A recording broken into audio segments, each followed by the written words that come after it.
ఈరోజు రాష్ట్రంలో ఈ ప్రభుత్వం ఏర్పాటు కావడానికి ముఖ్య కారణం మన జనసేన అధినేత పవన్ కళ్యాణ్ గారు.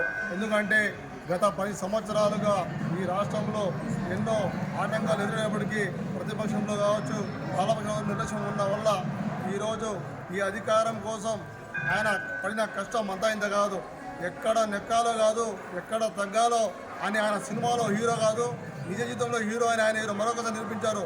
ఎందుకంటే ఈరోజు బీజేపీ, జనసేన, టీడీపీ కూటమి ఏర్పాటు కావడంలో ఆయన పవన్ కళ్యాణ్ అనే వ్యక్తి లేకుండా పోతే ఈరోజు ప్రభుత్వం కూడా ఈరోజు రాని పరిస్థితిలో ఉంది. ఎందుకంటే ఈ సైకో పాలన, ఈ రాక్షసుడు నరరూప రాక్షసుడు జగన్మోహన్ రెడ్డి ఆయన చేతిలో నుంచి అధికారం చేజెత్తుకోమంటే ఆశామాషి విషయం కాదు.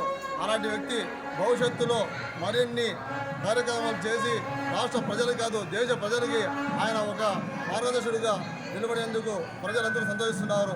ఈరోజు ఆయన ఉప ముఖ్యమంత్రిగా ప్రమాణ స్వీకారం చేసి ఈరోజు బాధ్యత చూసిన సందర్భంగా ఈరోజు కదిరి లక్ష్మీనరసింహస్వామి టెంపుల్లో 101 టెంకాయ కొట్టడం జరిగింది. బీజేపీ, జనసేన, టీడీపీ నాయకులందరూ వచ్చిన ప్రతి ఒక్కరికి ధన్యవాదాలు తెలుపుకుంటున్నాం. జై హింద్, జై తెలుగుదేశం, జై జనసేన, జై బీజేపీ.